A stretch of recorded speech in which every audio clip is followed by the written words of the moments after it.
reading from Srimad Bhagavatam, Canto 10, Chapter 1, The Advent of Lord Krishna, Introduction, text number 49 and 50.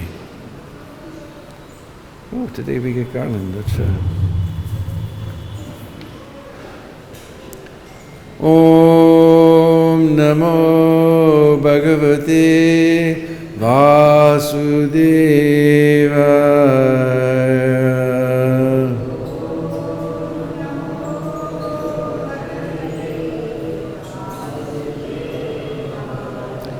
Om Namo Bhagavate Vasudevaya.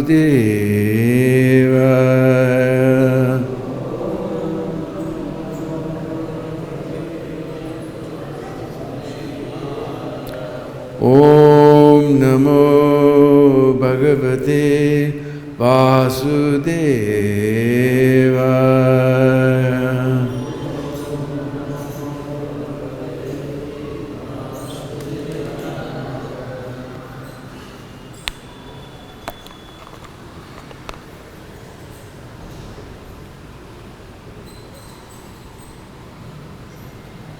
So there's two verses today, but the second verse is on the board, so we can't chant that.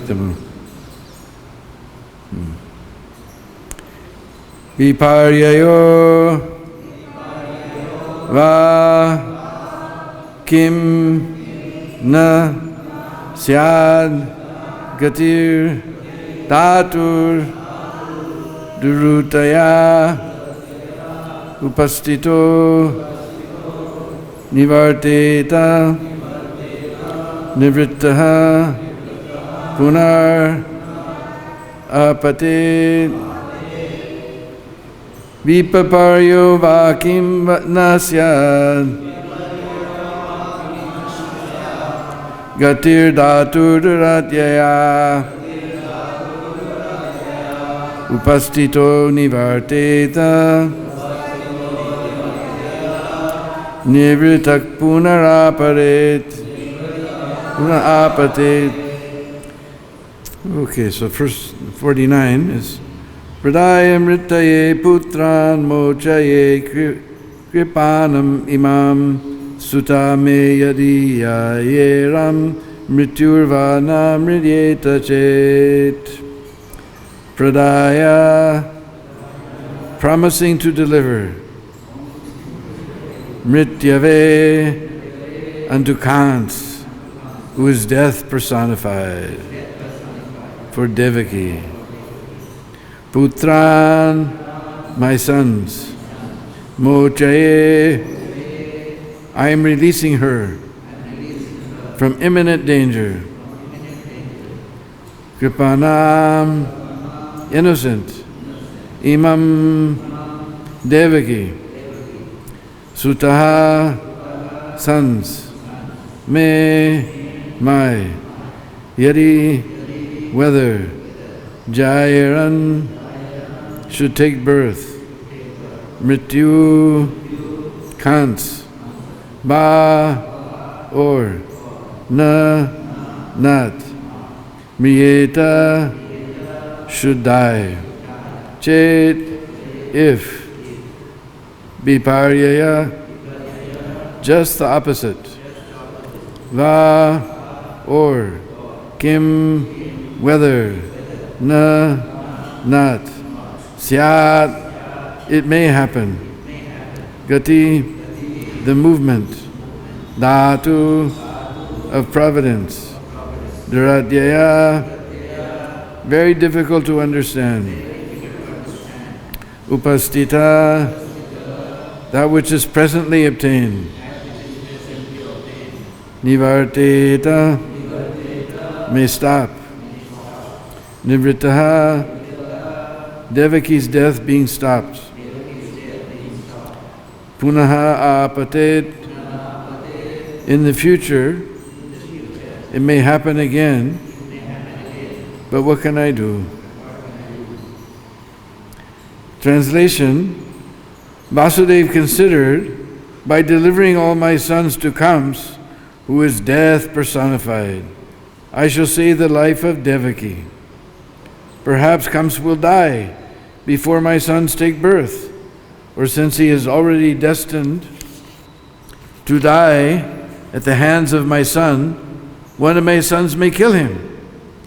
For the time being, let me promise to hand over my sons, so that Kamsa will give up the immediate threat. And if in due course of time Kamsa dies, I shall have nothing to fear. Translation, please repeat.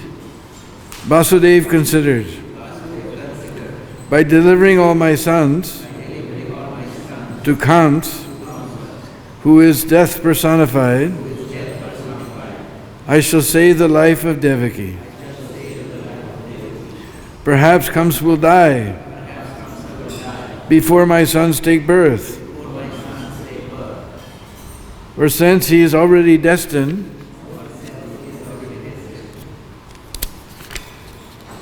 to die at the hands of my son, one of my sons may kill him. For the time being, let me promise to hand over my son so that Kamsa will give up the immediate threat. And if in due course of time Kamsa dies, I shall have nothing to fear.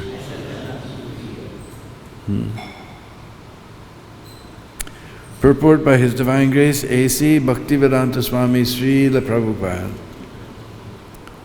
Vasudeva wanted to save the life of Devaki by promising to deliver his sons to Kamsa. In the future, he thought, Kamsa may die, or I may not beget any sons. Even if a son is born, I deliver him to Kamsa, Kamsa may die at his hands. For by providence, anything could happen. It is very difficult to understand how things are managed by providence. Thus Vasudeva decided that he would promise to deliver his sons to the hands of Kamsa in order to save Devaki from the imminent danger of death.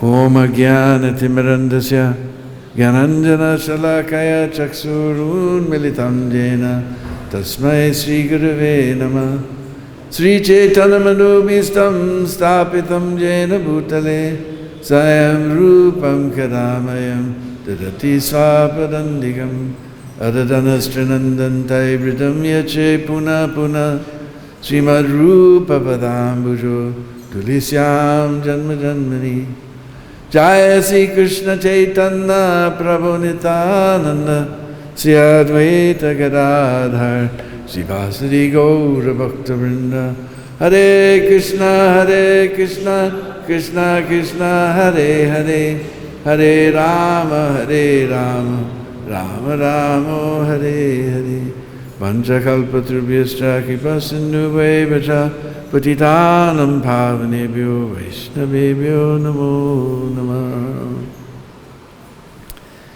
I was born in the darkness of ignorance and my eyes closed shut, but my spiritual master has opened my eyes with the torchlight of transcendental knowledge. Therefore I offer my humble obeisances at his lotus feet.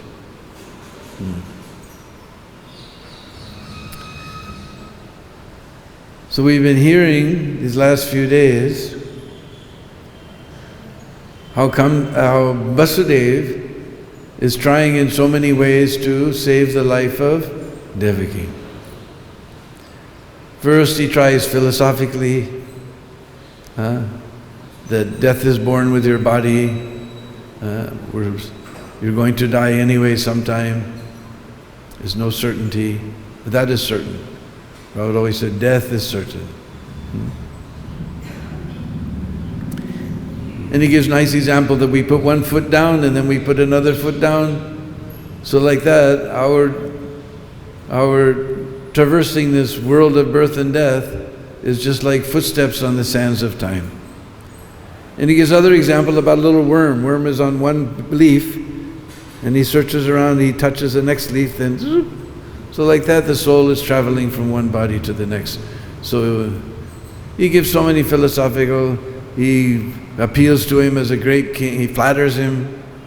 You're the jewel of the Bojaka dynasty. Everyone hated Kamsa, but anyway, he has to flatter. In so many ways. But Kamsa is not moved. So then he thought, here the word is upastita. What is the present time? Devaki's life is in danger. And he considers that nobody understands the workings of providence. It's very intricate. So who knows? Kamsa may die before my sons are born. Anything can happen. We may think that we're very safe. Just like last month we were seeing, everybody was living very peacefully in Beirut, and suddenly by accident, huge explosion there, so many people died. They thought they were living in their house very safely. We don't know. Anytime death can come.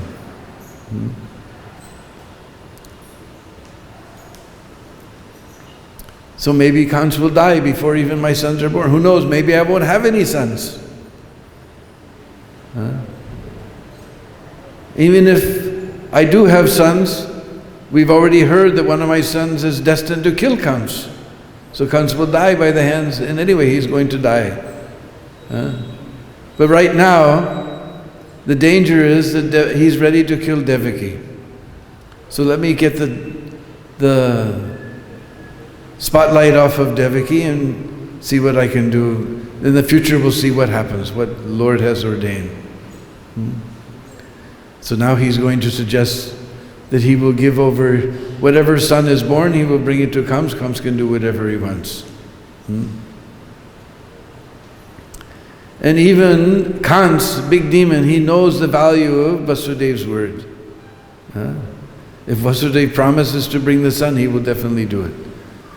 Vasudeva has no faith in Kamsa. We'll see later, he brings the first son, and Kamsa says, yeah, no fear for him, take him back. By association of Vasudeva, seeing Vasudeva so nobly carrying out his word. Can anybody do that? Your firstborn son, you know this guy is going to kill it. Can you take your firstborn son to somebody and kill it? That you know is going to kill your son? And nobody can do like that. But he has to keep his word. Nobody in Kali Yuga, that's the last leg of the cow that's being, a bull that is being beaten, truthfulness. But even Kamsa, by association of Vasudeva, he also became a little compassionate. Then all right, you can take this one back. But on the way home, Vasudeva is doubting whether Kamsa will actually spare him or not, and nobody can know. So anyway, Vasudeva, he's trying in so many ways, and we can take inspiration from Vasudeva, and Devaki. Because sometimes we face so many troubles in our life, and generally we think, oh, why Krishna is doing this to me? But actually Prabhupada has explained that for a devotee, Krishna minimizes the karma.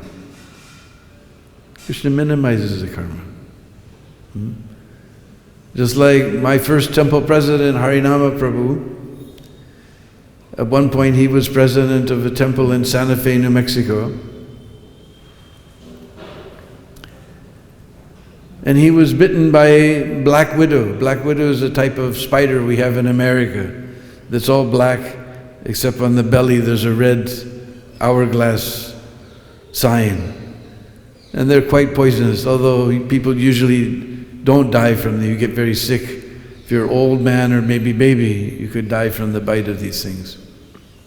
So one bit him on the leg, and his leg became very swollen, he got fever, he was practically delirious. But Prabhupada was coming to the airport. So he went to the airport, and Prabhupada came out, and because he couldn't bend his leg, he stuck his leg out funny to pay his obeisances. And Prabhupada said, what is the matter with your leg? And Harinam told him that I was bitten by this spider and it's swollen. And Prabhupada said, actually by your past karma, you were meant to lose that leg altogether. Prabhupada told him. By your past karma, Prabhupada could see our past karma. He said, you were meant to lose that leg. But Krishna is minimized. So actually by our past karma, when I think of all the things that I've done, especially when I was a little boy, sometimes they like to torture other creatures. And so I tortured so many creatures. It's like, who was it who he pierced an ant, and who was that then he got stuck on the king ordered him to be pierced by a spear, and he went to Yamaraj and cursed Yamaraj. Who was that?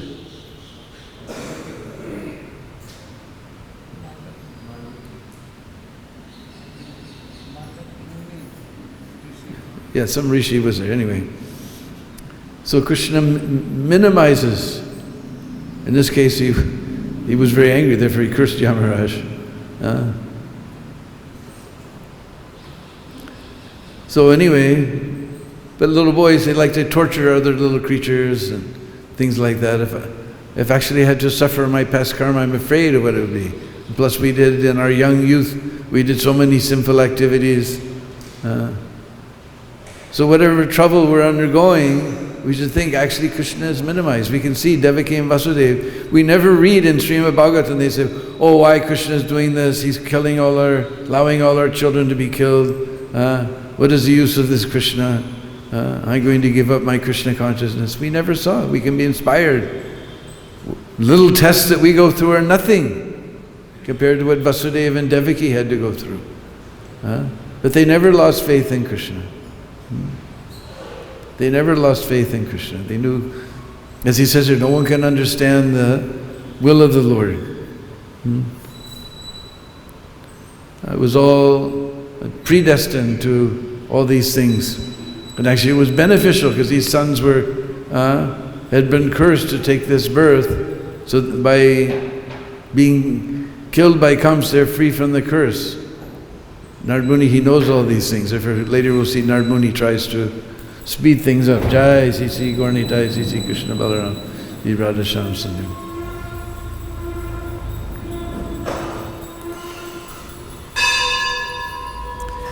So we can take inspiration from Vasudeva and Devaki that despite all the difficulties they had to go through, they never lost faith in Krishna. This is Krishna consciousness. Just like Kant, he's also Krishna conscious. We've been hearing about how he's, and we'll hear as it goes on, how he's day and night thinking about Krishna. In fact, Krishna conscious, so Krishna conscious, 24 hours a day, he's remembering Krishna. I'm envious. I wish that I could remember Krishna 24 hours a day. Kansa is so Krishna conscious. One time his servant brought some water for Kamsa. So he put it in a nice silver glass, the silver tray. So you know silver, it shines and it reflects colors. So Kamsa saw something shining and something colorful is coming. He called his guard, guard, kill him, Krishna has come, that dust has come, that rascal has come, kill him. The servant said, Are Maharaj, I brought your water. Kant's even thinking about water, he's thinking about Krishna. It's like we're always taking people on Prikam and it's so hot and we're telling nice stories about Krishna, but what are the people thinking about? Prabhu, water. Where's some water? The first word that our foreign devotees learn in Hindi, Pani. We're going to these holy places, we're hearing these wonderful stories, and what do we think about water? And Kant seeing water, he's seeing Krishna. The cook made nice feast for Kamsa.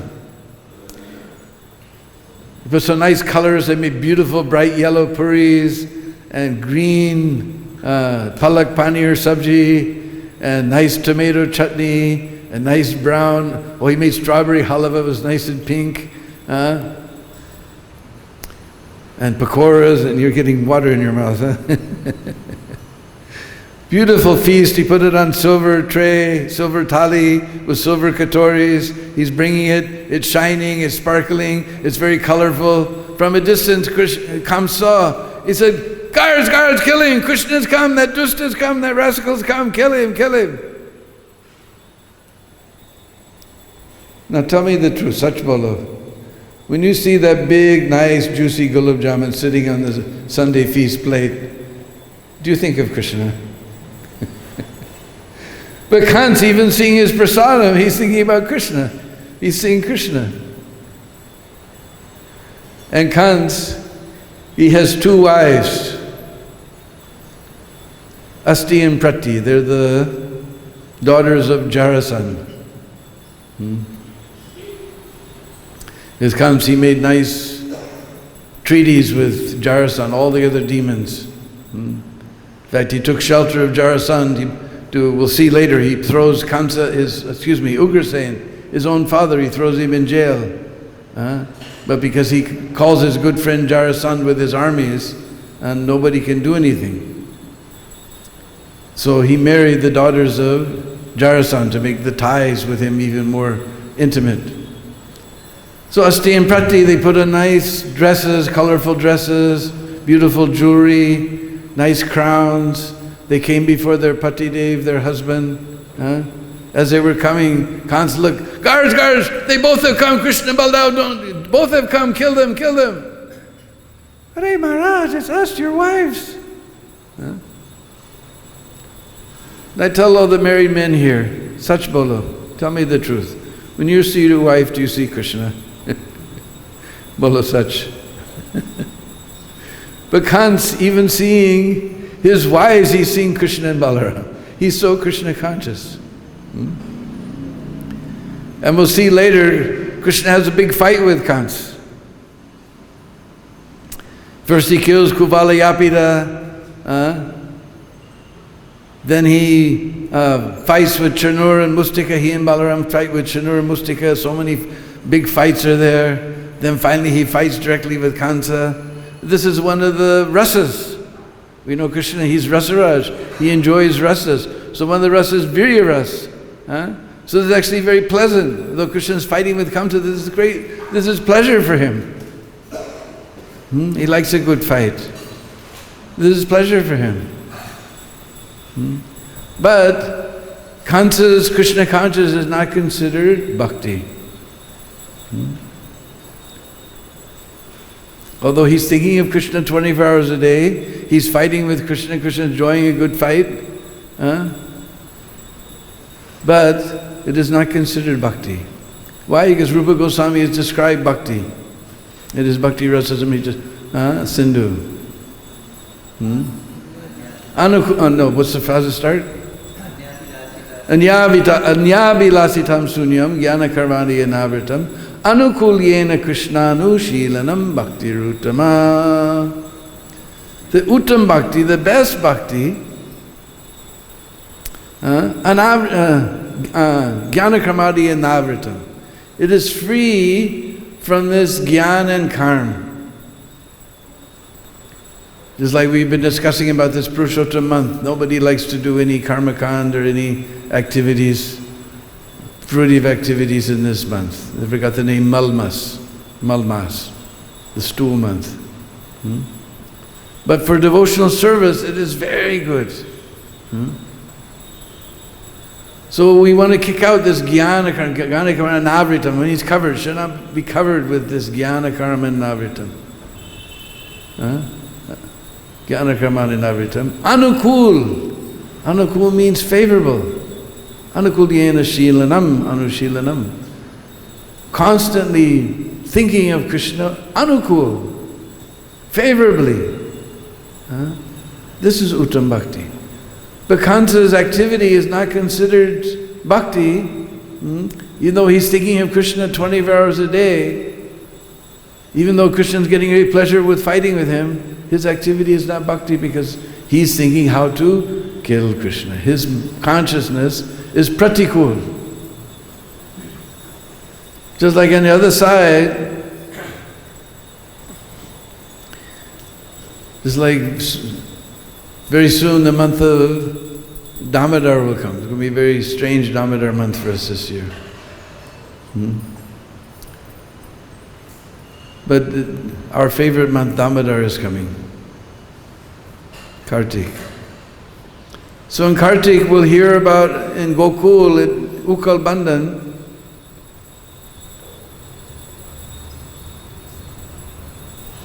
Mother Yasoda was feeding Krishna.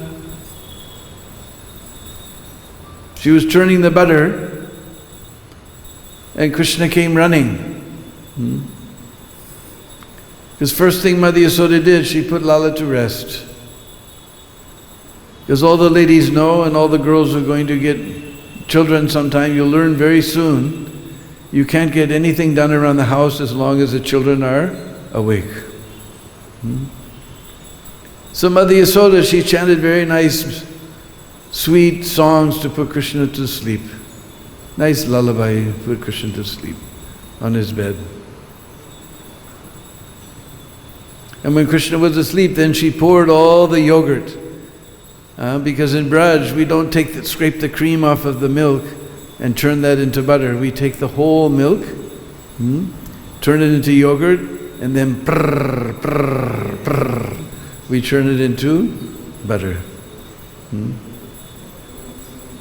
So she poured all the yogurt in the churning pot. The churning pot is a very thick pot. Because then we have this wooden churning rod with little spokes on it sticking out from the end. And we tie 2 ropes to the wall, and 1 rope we spin around like this, and then those 2 ropes hold it straight, and then the middle one,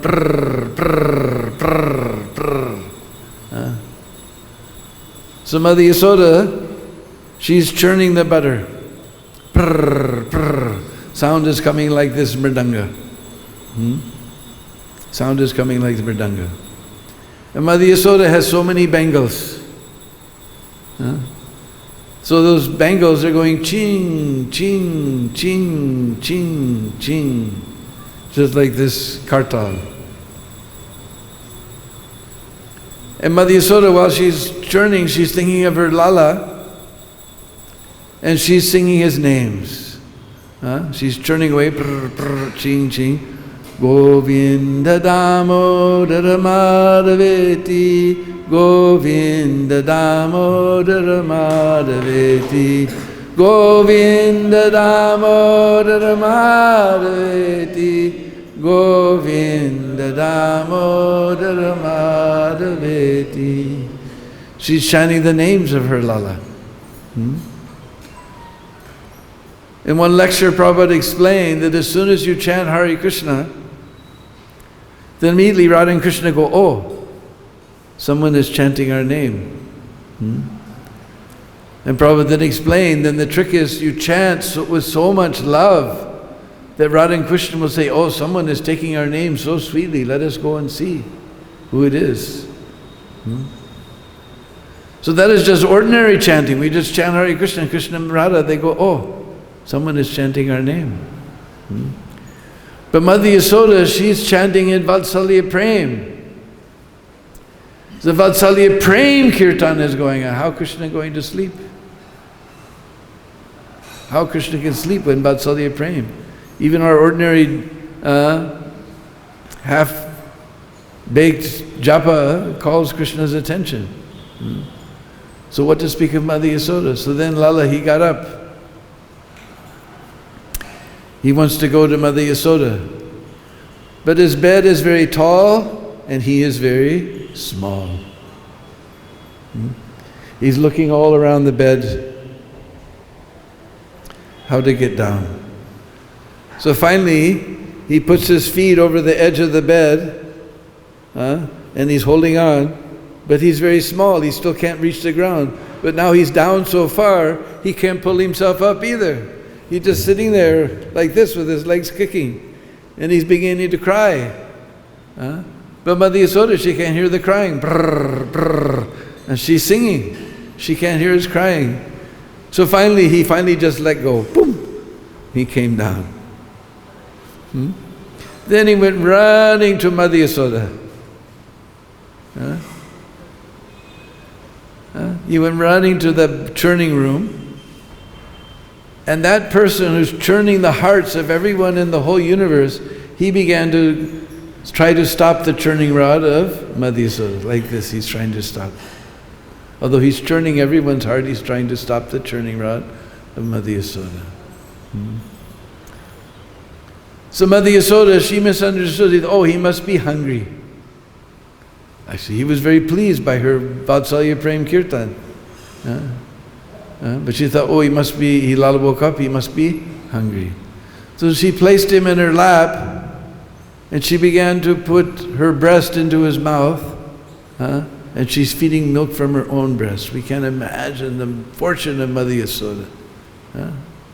And she's just seeing this beautiful moon-like face of Gopal. Beautiful color of a monsoon cloud. Just like we're chanting this Chorastikam every night. What is Ambuda Shamalata Choram, something like that. He's stolen the black color of the cloud. He's a big chor, big thief. So she's, and his teeth are there, little drops of milk are slipping from the corners of his mouth, beep, beep, like little pearl drops. This is what she's seeing. But meanwhile in the kitchen she has some milk boiling.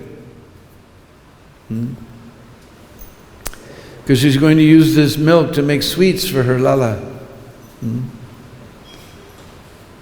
So in Srimad Bhagavatam we heard that milk boiled over.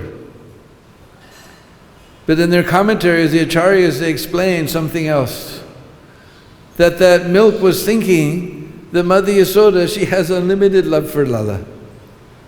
And Lala has unlimited love for Mother Yasoda. She will go on giving milk, he will go on drinking, she will go on giving, he will go on drinking. This will go on for eternity. I will never get offered to Krishna as a sweet. What is the use of my life? He decided to suicide himself by jumping into the fire. He decided to suicide himself by jumping into the fire. So suddenly Mother Yasoda, she smelled something. So then she put Krishna down. Actually, she tried to put Krishna down. Because Krishna immediately grabbed on with his, he put his two legs around her arm, he grabbed onto her choti, her braid, he grabbed other hand on her sari. In English, we have a saying like having a monkey on your back. I don't know if you probably never had a pet monkey, but when I was in Colombia, South America, we had a farm and we had a little black monkey. And once that monkey gets on your back, on your shoulder, there's no way you can get him off. He puts his tail around your neck, he grabs your ear, grabs your arm. So Krishna, he grabbed Mother Yasoda's choti, he grabbed her sari, he put his two arms around her, his 2 feet or legs around her arm, like that. Anyway, anyhow, Mother Yasoda finally pushed him onto the ground and left him, and ran to save the milk. And we heard in Srimad Bhagavatam, Mother Yasoda, she pulled out some wood, she sprinkled some water, because milk is boiling over, we always sprinkle some water to make it cool down and go down. But our acharyas, they've explained something else. That milk was singing, the Mother Yasoda, she had the perfection of life. We just described, Lala's in his most attractive form as Gopal is sitting in her lap, drinking milk from her own breast. We can't imagine such fortune of Mother Yasoda. All we can say is, Ma Yasoda ki jai. But she's not interested in her own fortune. She's interested in the devotee, because this milk of the devotee is going to be offered to Krishna as sweets. She's worried about the Vaishnava. She's not worried about herself getting perfection. She's worried about this Vaishnava. So seeing Mother Yasoda's extraordinary love for the Vaishnavas, that milk jumped back into the pot. He decided not to suicide himself. Meanwhile, Krishna is very angry. I was drinking milk so sweetly, and this Maya Yasoda, she just threw me on the ground like this. he became very angry. So Krishna has become angry. So how is it that Mother Yasoda's actions are bhakti? We saw Krishna was very pleased fighting with Kams, but it's not bhakti. But Mother Yasoda has made Krishna angry. He's very angry. He looks around. How can I? What rascaldom can I do now? So he saw, because we told this butter churning pot is very thick. It got this big rod with these wooden spokes in it. It's running up and down the side. Brrr, brrr, brrr. Has to be very thick, not easy to break. But in the kitchen, there's a special stone for grinding all the spices. That's very heavy stone. So Krishna took that stone and pow! He smashed a hole in the pot. He smashed a hole in the pot. Then he thought, uh-oh, now I'm going to get big trouble. And he ran out of the butter churning room. But anyway, Mother Yasoda's activity, she threw Krishna down on the ground. She was trying to save the milk for Krishna's service. Her bhav was, Kansa's bhav was to kill Krishna. And her bhav was to serve Krishna. So her bhav was anukul. Although Krishna has become angry, her activity is still bhakti because Krishna has become, because she was in anukul bhav. She's thinking about for the fortune of Krishna. Kansa is thinking about killing Krishna. So even though Krishna's become angry, her activity is still considered bhakti because her bhav is anukul. Anukulyena shilanam bhakti ruttama.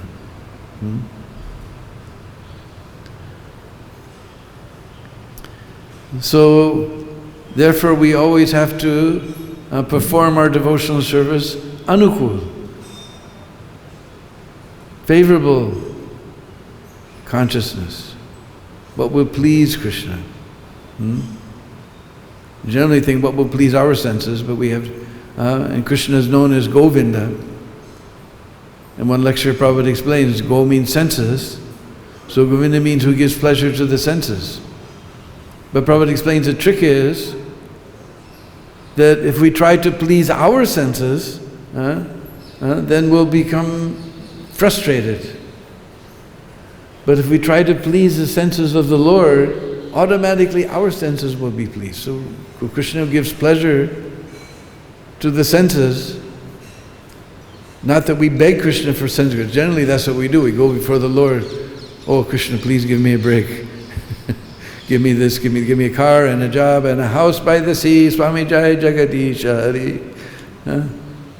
Generally we're praying for our own sense gratification. But we should just pray for Krishna's service. By serving Krishna, our heart will become fully satisfied. Because no amount of sense gratification will ever satisfy us. Because we're not this body. Just like one of the examples that Prabhupada gave that made me a devotee, was he explained that just like you have a bird in a bird cage, you can make the cage out of silver, you can make this cage out of gold. Just imagine the price nowadays has gone so sky high because of this pandemic. You can put a nice Modipan carpet in the cage. You can put an HD TV in the cage, Sony Trinitron TV. But will the bird be satisfied? He wants something to eat. If we feed the bird, he's satisfied. So same way, this body is like a cage. And this bird-like soul is sitting inside this cage. Now we can do everything for this body, but how soul will be satisfied? It can't be satisfied. In Bhagavad-Gita, Krishna says, lust burns like fire. And we know fire's burning. If we put more fuel in it, will it go out? It will blaze even more. We throw some petrol on the fire, I'll put out the fire by making it burn more.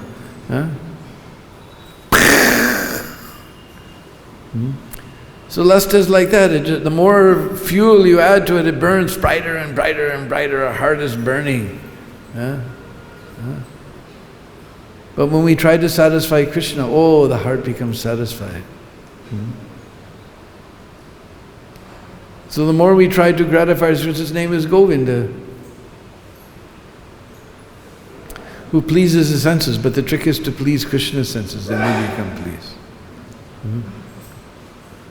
The trick is to please Krishna's senses. That is the trick of the name Govinda. Just like we've been studying a little bit about Jamuna and Braj, so there's one almost abandoned ghat called Govinda Ghat along the Prikrama Marg, just near Chirghat. Most of the ghats nobody knows anything about them. In fact, about Govinda Ghat, I've searched, and there's so many different. Somebody say it's where Krishna disappeared from the gopis. Somebody says where Krishna reappeared to the gopis. So finally, I searched in Bhakti Ratnakar, where Raghava Pandit takes Srinivasa Nartam and Prikrama of Braj. So he also takes them around Vrindavan. And sure enough, Govinda Ghat was there. And he explains, Raghava Pandit explains, this is where Krishna reappeared. Because we know Krishna, to test put down the pride of the gopis. He disappeared from the rasa dance. So Govinda Ghat, because that was very pleasing when Krishna reappeared, that was very pleasing to the gopis. So that place became known as Govinda Ghat. Just near, between Chirghat and what is that one? Imlitala. There's one small ghat is there. Or maybe it's on the other side of Chirghat. I'll have to look it up again. So the trick is to please Krishna senses, then our senses become pleased. So by pleasing this body, we'll never become satisfied.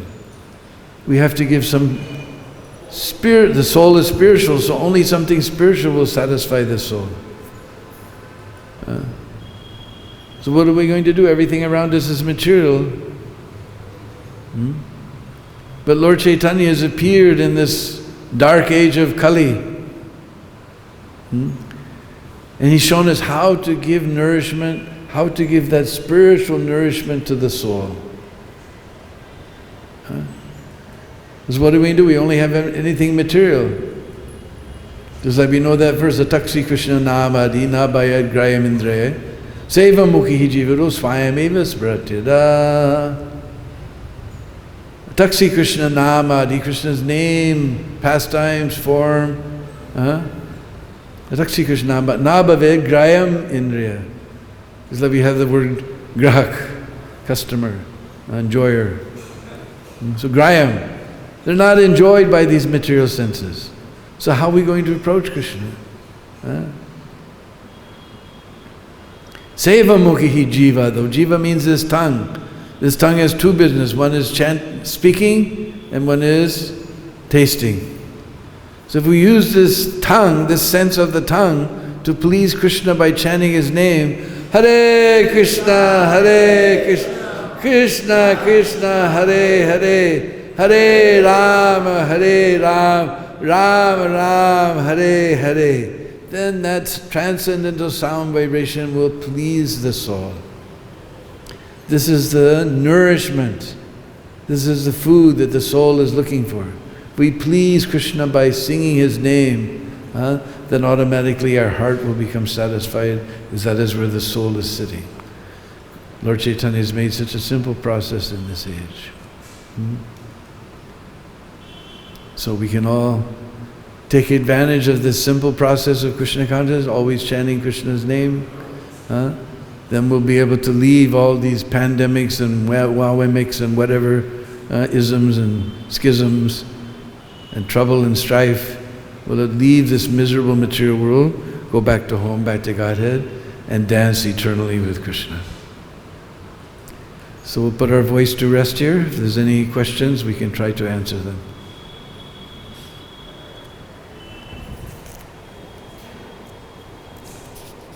Where's Jigasu today?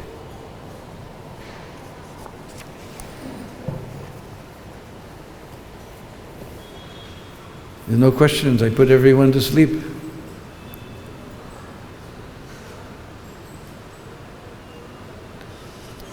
There's no questions, and we can all fall down at the very soft and wonderful lotus feet that great personality has given us a secret how to satisfy the soul by chanting very loudly.